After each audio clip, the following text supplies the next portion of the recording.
What matters the most? Bharat matters. जय Hind everyone, मेरा नाम है आदर्श गुप्ता और स्वागत है आपका भारत मैटर्स में। दोस्तों, एविएशन इंडस्ट्री दुनिया की उन चंद इंडस्ट्रीज में से एक है जिसमें प्रॉफिट कमाना और स्क्यूड मार्केट में बने रहना काफ़ी मुश्किल है। लेकिन इन चैलेंजेस के बावजूद भी ये एक ऐसा सेगमेंट है जहां कंटिन्यूअस रूथलेस कंपटीशन देखने को मिला है।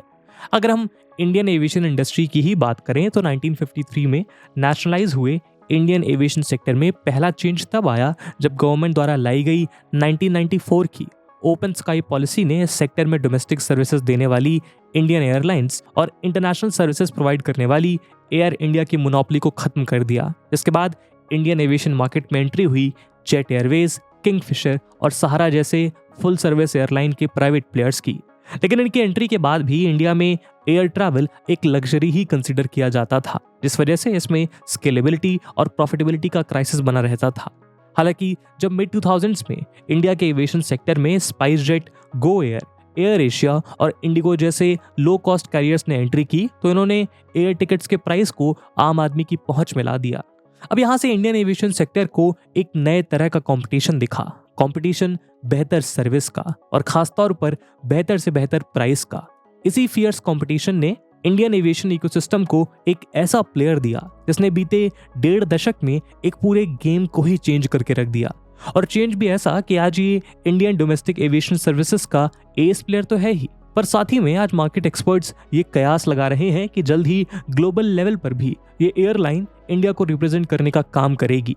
जी हाँ, यहाँ हम बात कर रहे हैं इंडिगो एयरलाइंस की। जिस एविएशन मार्केट में एयर इंडिया, जेट एयरवेज और किंगफिशर जैसे प्लेयर्स भी बढ़ते लॉसेस के बीच धराशायी हो गए, वहां इंडिगो ही है जो ईयर आफ्टर ईयर न केवल प्रॉफिट्स अर्न कर रहा है बल्कि इंडिया के डोमेस्टिक मार्केट के लीडिंग बोर्ड में सबसे ऊपर खड़ा दिखाई देता है। अभी तो मार्च 2023 की रिपोर्ट के अकॉर्डिंग इंडिया के डोमेस्टिक एविएशन मार्केट में इंडिगो का मार्केट शेयर 55.9% के साथ सबसे ज्यादा है, जबकि सेकेंड और थर्ड रैंक पे खड़े एयर इंडिया और विस्तारा उससे काफी पीछे 8.9% और 8.7% के रिस्पेक्टिव मार्केट शेयर के साथ कहीं पीछे नजर आते हैं।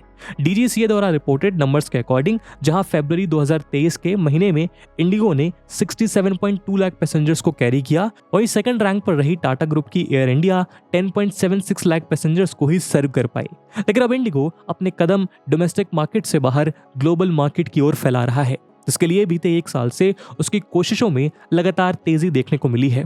हाल ही में दिए एक इंटरव्यू में इंडिगो के newly appointed CEO Peter Albert's ने भी माना कि जहां एक और इंडिगो डोमेस्टिक मार्केट में डोमिनेट कर रही है, वहीं ग्लोबल लेवल पर अभी तक इंडिगो मोर और लेस अननोन है। ऐसे में जल्द ही इंडिगो अपने लोकल गेम को ग्लोबल लेवल पर ले जाने का प्लान कर रही है।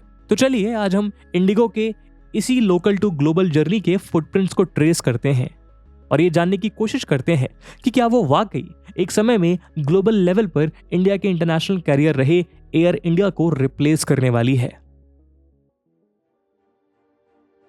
दोस्तों, 2005 में राकेश कंगवाल और राहुल भाटिया द्वारा फाउंडेड और अगस्त 2006 में अपने ऑपरेशन शुरू करने वाली इंटर ग्लोब एविएशन लिमिटेड एके इंडिगो की सक्सेस स्टोरी अपने आप में निराली है, क्योंकि उसने मार्केट में उस दौर में कदम रखा था जहां वो शायद इंडियन एविएशन मार्केट का सबसे फियर्स दौर था, क्योंकि यहाँ ना कंपटीशन की कमी थी और ना इन एयरलाइंस के ओनर के डीप पॉकेट्स की।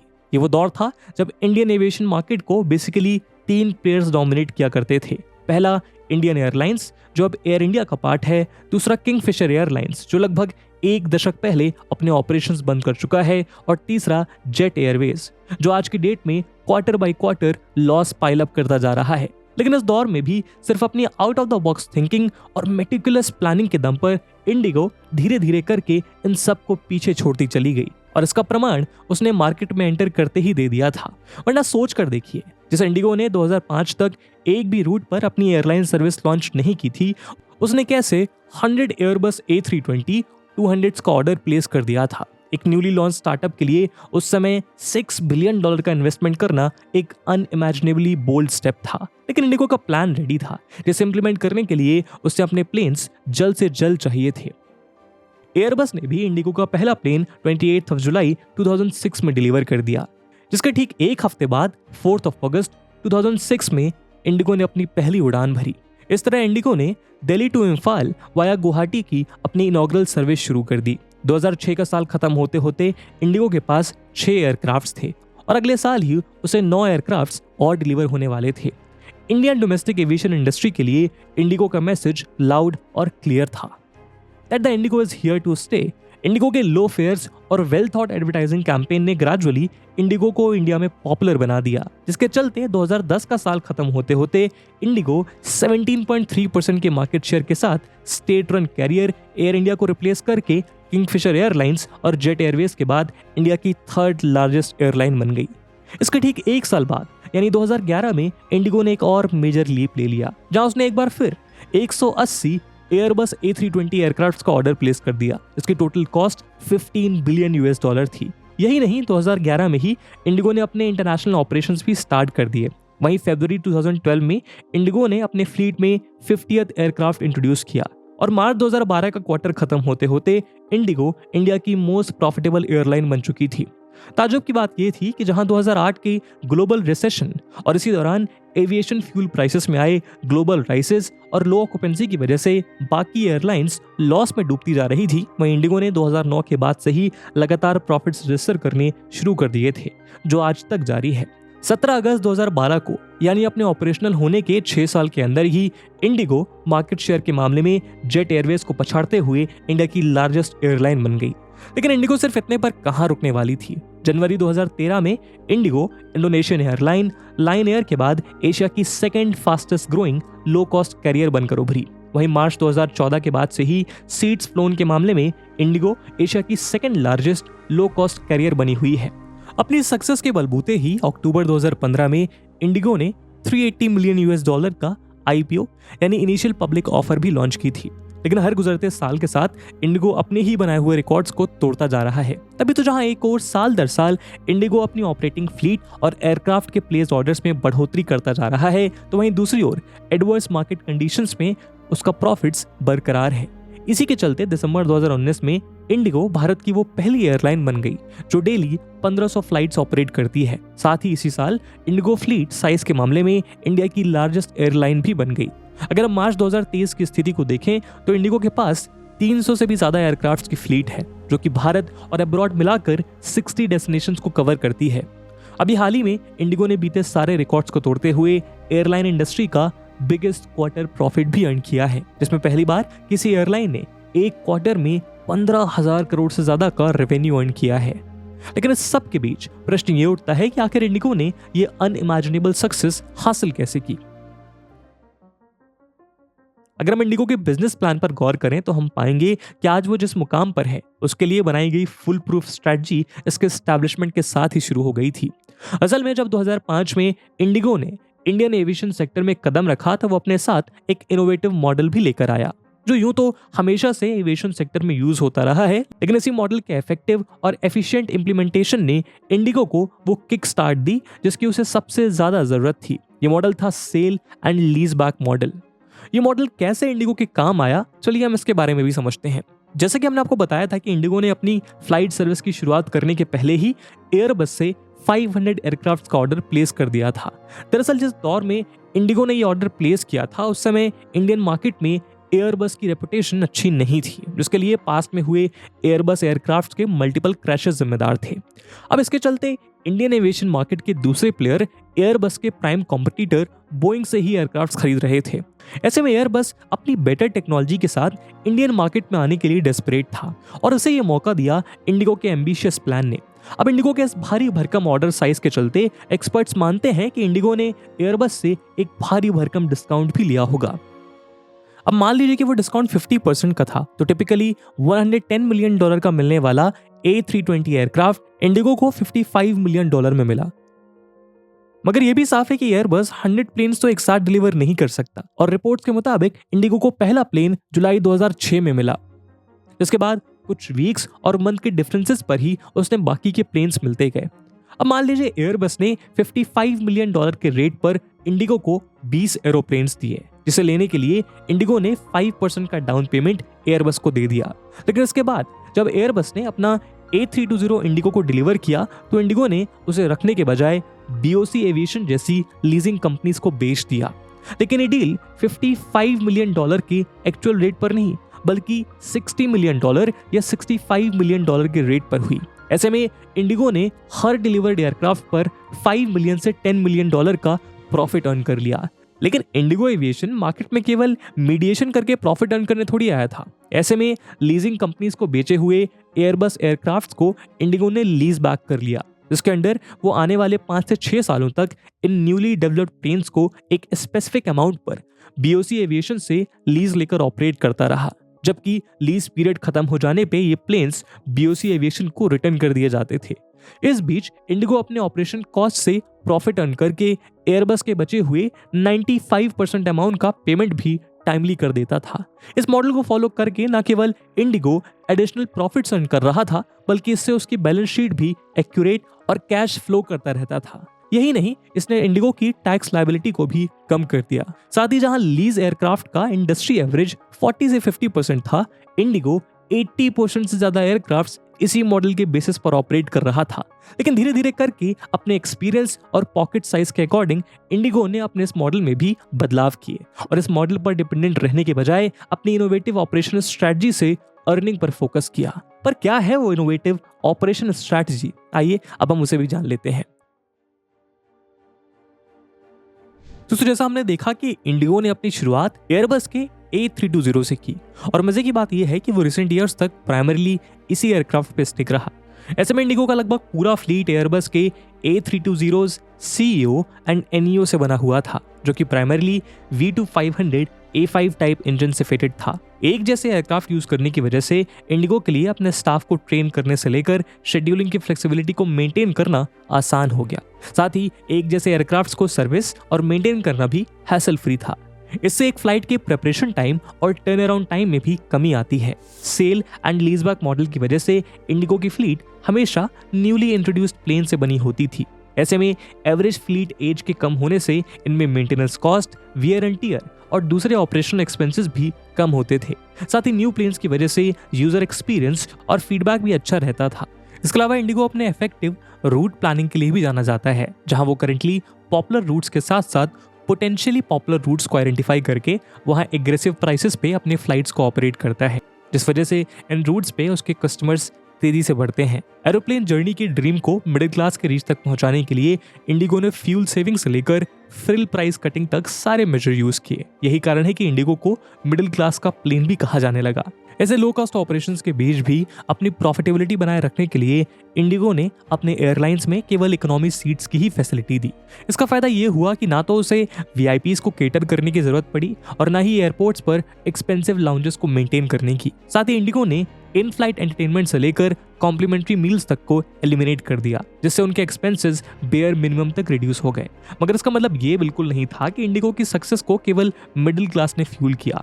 असल में इंडिगो के एफिशिएंट ऑपरेशंस का सेंट्रल थीम हमेशा से ऑन टाइम अराइवल था। जहां एक और इंडियन एविएशन इंडस्ट्री हमेशा से अपने डिलेस के लिए जाना चाहता था, वहीं इंडिगो ने हमेशा पंक्चुअलिटी को अपना यूएसपी रखा, जिसे मेंटेन करने के लिए इंडिगो ने टेक्नोलॉजी को यूज में लिया। वो कहते हैं ना, you can not improve what you can not measure. तो इसी कोड पे चलते हुए इंडिगो ने ऑटोमेटेड और टैम्पर प्रूफ मैनर में ऑन टाइम परफॉर्मेंस को मेजर करने के लिए टेक्नोलॉजी में हेवली इन्वेस्ट किया। जहां दूसरी एयरलाइंस एक समय में मैनुअल सिस्टम्स का प्रयोग कर रही थीं, वहीं Indigo aircrafts aircraft communication addressing and reporting system ACARS से इक्विप थे, जो रियल टाइम में एयरक्राफ्ट को ग्राउंड स्टेशन से लिंक करने का काम ऑटोमेटिकली किया करते थे, ताकि उन्हें रियल टाइम में ट्रैक किया जा सके। यही नहीं, इंडिगो अपने इनोवेटिव मार्केटिंग कैंपेन्स और स्पेसिफिक ब्रांडिंग के लिए भी जाना जाता है। ऐसे में अपनी इन्हीं सर्विसेज और उनकी सर्विस की वजह से जल्द ही फ्रीक्वेंट फ्लायर्स से लेकर एलिटिस्ट फ्लायर्स तक सब इंडिगो की ओर अट्रैक्ट होने लगे। लेकिन अगर हम पोस्ट कोविड एरा के एविएशन सेक्टर में इंडिगो की परफॉर्मेंस एंड स्ट्रैटेजी को देखें, तो इसमें हमें एक बहुत बड़ा चेंज देखने को मिलेगा। फॉर एग्जाम्पल, ये बात सही है कि अक्टूबर-दिसंबर क्वार्टर्स में इंडिगो ने इनॉर्मस प्रॉफिट्स रजिस्टर किए हैं, लेकिन कोविड स्लंप और उसके बाद हुए कंसेक्यूटिव लॉसेस को ओवरकम करने के लिए इंडिगो को लगातार ये करने की जरूरत है। शायद यही कारण है कि चीपर टिकट्स और हायर ऑक्यूपेंसी के अपने बेसिक मॉडल से अलग अब इंडिगो एक डिफरेंट स्ट्रैटेजी भी यूज में ले रहा है। असल में मार्केट शेयर का 50% से ज्यादा और डोमेस्टिक रूट्स के ऑलमोस्ट 40% पर अपनी मोनोपोली जमा कर बैठे इंडिगो ने बीते एक साल में कुछ रूट्स पर हायर प्राइसिंग के मॉडल पर स्विच कर लिया है। एक्सपर्ट मानते हैं कि इसके पीछे दो बड़े कारण हैं। एक तो पोस्ट कोविड मार्केट की लैक ऑफ कैपेसिटी में इंडिगो की मोनोपोली और दूसरा रिवेंज ट्रैवलिंग का मिक्सचर। अब इंडिगो के एक्सटेंसिव नेटवर्क को देखकर उसकी मोनोपोली का तो आइडिया आपको लग ही गया होगा, लेकिन दोस्तों रिवेंज ट्रैवलिंग एक कंपैरेटिवली न्यूली फाउंड कॉन्सेप्ट है, जहां कोविड लॉकडाउन और दूसरे रेस्ट्रिक्शंस की वजह से अपने मोनोटोनस रूटीन से निकलने के लिए एक्सटेंसिव टूरिज्म या ट्रैवल के ट्रेंड को फॉलो करने की कोशिश करते हैं और इस लॉकडाउन फटीग को ब्रेक करने के लिए वो कोई भी प्राइस पे करने के लिए रेडी हैं। और यही कारण है कि आज बढ़ते हुए फेयर्स पे टिकट सेल करके भी इंडिगो फ्यूअर पैसेंजर्स को सर्व करके लो प्राइस मोर पैसेंजर मॉडल की अपेक्षा ज्यादा प्रॉफिट अर्न कर रहा है। और ऐसा इसलिए भी है क्योंकि भले ही इस स्ट्रैटेजी के बाद भी इंडिगो का फेयर से होने वाले रेवेन्यू पहले जितना ही रहे, लेकिन कम पैसेंजर्स को सर्व करने के अपने अलग फायदे भी हैं जो मिलजुल कर इंडिगो की करंट प्रॉफिटेबिलिटी को बढ़ा देते हैं। फॉर एग्जाम्पल, हायर फेयर्स पे फ्यूअर पैसेंजर्स को फेरी करने से फ्लाइट का टर्न अराउंड टाइम क्विक हो जाता है। साथ ही कम पैसेंजर्स की वजह से हर फ्लाइट में कमर्शियल कार्गो कैरी करने के लिए एडिशनल स्पेस बढ़ जाता है। यही नहीं, फ्यूअर पैसेंजर्स को better attention and in flight service provide की जा सकती है, जिससे उनका फ्लाइट एक्सपीरियंस और कंपनी के यूजर फीडबैक दोनों बेटर हो जाते हैं। साथ ही लेसर वेट के साथ फ्लाई करने से फ्यूल एफिशिएंसी भी बेटर होती है और ये सब मिलकर प्रॉफिट्स को कम ऑक्यूपेंसी में भी बूस्ट कर देते हैं। लेकिन इस सब के बाद भी इंडिगो का सपना केवल डोमेस्टिक मार्केट में ही नहीं बल्कि इंटरनेशनली एस्टैब्लिश होने का भी है, जिससे वो केवल भारत में नहीं बल्कि इंटरनेशनल एविएशन मार्केट में भी अपनी जगह बना सके। और इसी दिशा में उसने अपने प्रयास भी और तेज कर दिए हैं। हाल ही में दिए एक इंटरव्यू में इंडिगो को लेकर अपना फ्यूचर विजन शेयर करते हुए इंडिगो के सीईओ पीटर एल्बर्ट्स ने अफसोस जताते हुए कहा कि बीते साल air Asia, Singapore airlines, Japan airlines और निप्पॉन एयरवे के सारे पैसेंजर्स के टोटल के डबल पैसेंजर्स इंडिगो ने अकेले इंडियन डोमेस्टिक रूट्स पे सर्व किए हैं। इसके बाद भी इस डोमेस्टिक एविएशन जायंट को ग्लोबल लेवल पर रिकॉग्निशन नहीं मिल पा रही है। ऐसे में इंडिगो जल्द से जल्द इस सिनेरियो को भी बदलना चाहता है। इसके रिगार्ड में पीटर बताते हैं कि करेंटली इंडिगो 26 इंटरनेशनल डेस्टिनेशंस पे एयरबस एयरक्राफ्ट से सर्व कर रहा है। वहीं 30 यूरोपियन सिटीज को सर्व करने के लिए वो टर्किश एयरलाइंस के साथ कोड शेयर एग्रीमेंट में है, जिसके द्वारा दोनों एयरलाइंस एक्सपेंडिचर को मिनिमल और प्रॉफिट को शेयर करते हुए एक दूसरे के प्लेन्स में अपने सीट्स को सेल कर सकते हैं, जिससे दोनों पार्टनर एयरलाइंस को मार्केट प्रेजेंस और कॉम्पिटिटिव एबिलिटी में बूस्ट मिलेगा। एल्बर्ट ने यह भी बताया कि इंडिगो जल्द ही नायरोबी और जकार्ता के लिए भी अपने फ्लाइट स्टार्ट करने वाले हैं। साथ ही यूएस और कनाडा से भी कोड शेयरिंग पैटर्न पर ऑपरेशन स्टार्ट करने के लिए एग्रीमेंट्स अपनी लास्ट स्टेज पर हैं। इंडिगो ने पोस्ट कोविड पीरियड में अपनी स्ट्रैटेजी को रिवाइज करते हुए 500 एयरक्राफ्ट्स का ऑर्डर प्लेस किया है, जिसमें इंटरनेशनल रिक्वायरमेंट को सर्व करने और अपनी कैपेसिटी को बढ़ाने के लिए इंडिगो ने स्मॉलर एयरक्राफ्ट को छोड़कर बोइंग और एयरबस दोनों से बड़े प्लेन्स के ऑर्डर को प्लेस किया है। इसमें लॉन्ग रेंज वाले कुछ एयरक्राफ्ट्स मौजूद हैं, जैसे कि एयरबस का A321 XLR एयरक्राफ्ट और वाइड बॉडी बोइंग का 777 भी इसमें शामिल है। ऐसे में इंडिगो का प्लान है कि 2030 तक वो अपने फ्लीट को बढ़ाकर 800 कर दे। अपने डोमेस्टिक स्ट्रैटेजी से बिल्कुल अलग इंटरनेशनल फ्लाइट्स के लिए इंडिगो में इंडक्ट होने वाले इन वाइड बॉडी एयरक्राफ्ट्स में फर्स्ट बिजनेस क्लास सीट्स को भी ऑपरेट किया जाएगा। मगर इस सब के बीच भी इंडिगो के सीईओ पीटर एल्बर्ट्स का ये दावा है कि वो अपने लो कॉस्ट मॉडल और बेसिक्स पर स्टिक करते हुए ही इंटरनेशनल बिजनेस में कदम रखेंगे और उन्हीं 3 प्रिंसिपल्स को फॉलो करेंगे जिसके लिए इंडिगो जाना जाता है, जो है on time performance, hassle free and courteous service और अफोर्डेबल फेयर्स। वहीं अगर हम इंडियन गवर्नमेंट के रिसेंट स्टेप्स को देखें तो वो भी इंडिगो के इन प्लान्स के साथ सिनर्जी फॉर्म करते हुए देखे जा सकते हैं। फॉर एग्जांपल, इंडियन गवर्नमेंट ने हाल ही में एयरपोर्ट कंस्ट्रक्शन एंड मॉडर्नाइजेशन के लिए $11.8 बिलियन ईयर मार्क किए हैं, जिसके चलते 2025 तक इंडियन एयरपोर्ट्स की संख्या 140 से बढ़कर 220 हो जाने की उम्मीद है। वहीं गवर्नमेंट ने हाल ही में यूनाइटेड अरब एमिरेट्स के उस रिक्वेस्ट को भी रिजेक्ट कर दिया जिसमें उन्होंने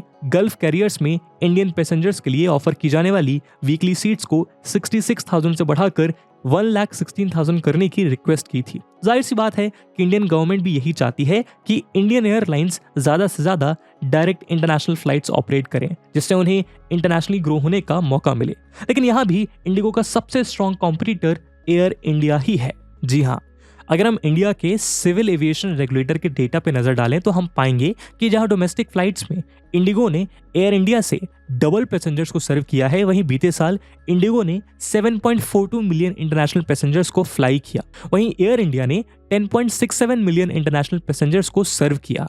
यही नहीं, एयर इंडिया के लॉन्ग अवेटेड ओनरशिप चेंज के बाद से ही एयर इंडिया मार्केट पर अपनी डोमिनेंस रीस्टैब्लिश करने के प्रयास में है। इसी के चलते एयर इंडिया ने भी बोइंग और एयरबस के 470 एयरक्राफ्ट का ऑर्डर प्लेस किया है, जिसमें non stop long haul flights को ऑपरेट करने के लिए 70 वाइड बॉडी वेरिएंट्स भी शामिल हैं। इसके अलावा एयर इंडिया तेजी से अपनी वर्क एफिशिएंसी और सर्विसेज में सुधार ला रहा है। यही कारण है कि हमेशा से अपने पंक्चुअलिटी के लिए जाने जाने वाली इंडिगो को अब एयर इंडिया से स्टिफ कंपटीशन मिल रहा है और शायद ये और बढ़ेगा, जिसमें टीसीएस द्वारा developed data analytics driven app उसकी मदद कर रहा है। यही कारण है कि बीते कुछ मंथ्स के डीजीसीए के डेटा के अकॉर्डिंग ऑन टाइम परफॉर्मेंस के मामले में कहीं ना कहीं इंडिगो एयर इंडिया से पीछे खड़ा नजर आता है। वहीं इंडियन एविएशन मार्केट का न्यू प्लेयर अकासा भी डोमेस्टिक के साथ साथ इंटरनेशनल मार्केट में अपने पंख फैलाने को तैयार है। यही कारण है कि बोइंग को 72 एयरक्राफ्ट का ऑर्डर देने के बाद अब अकासा एक बार फिर 100+ न्यू प्लेन्स का ऑर्डर प्लेस करने जा रहा है। दोस्तों, अगर हम दिसंबर 2022 में रिलीज हुई एक रिपोर्ट पर नजर डालें तो हम पाएंगे कि इंडिया में केवल 7.2% लोगों के पास पासपोर्ट है, यानी इंडिया के लगभग 10 करोड़ लोग ओवरसीज फ्लाइट यूज कर सकते हैं। जाहिर सी बात है कि जिस गति से इंडियन इकोनॉमी आगे बढ़ रही है, आने वाले समय में ये आंकड़ा भी तेजी से ग्रो करेगा। ऐसे में यदि एक Indian airlines global aviation sector में अपने पॉजिटिव और डोमिनेंट फुटप्रिंट स्टैब्लिश कर पाती है, तो इंडियन इकोनॉमी के साथ साथ यहाँ की जनता के लिए भी एक पॉजिटिव स्टेप होगा। वहीं इंडिगो की पास्ट में अर्न की हुई इनकम्पेरेबल सक्सेस और out of the box plans को देखते हुए ये देखना दिलचस्प होगा कि इंडिगो इंटरनेशनल मार्केट में क्या कमाल करके दिखाता है। साथ ही जिस तरह एक समय में इंडिगो ने अपने लो कॉस्ट सर्विसेज से फ्लाइट में बैठने के सपने को आम आदमी की रीच में पहुंचाया था, क्या उसी तरह वो ओवरसीज फ्लाइट को भी उसकी जेब में पहुंचा पाता है? ये देखने वाली बात होगी। ऐसे में आपको क्या लगता है कि क्या वाकई इंडिगो इंटरनेशनली इंडिया को रिप्रेजेंट करने का वो दम दिखा पाएगा, या फिर वो टाटा ग्रुप द्वारा नए अवतार में लॉन्च हुए एयर इंडिया से ही मात खा जाएगा, या फिर मार्केट का न्यू प्लेयर अकासा कोई नया कमाल दिखाएगा? हालांकि इन तीनों में से जीत किसी की भी हो, मार्केट इतना बड़ा है कि शायद तीनों प्लेयर्स मार्केट में एक साथ कोएग्जिस्ट कर सकते हैं और एक पॉजिटिव कंपटीशन मार्केट को हमेशा स्टेबल रखने में मदद करता है। इस बारे में आपके क्या विचार हैं? कमेंट सेक्शन में जरूर बताइएगा। हम मिलते हैं अगले वीडियो में, तब तक के लिए जय हिंद, जय भारत।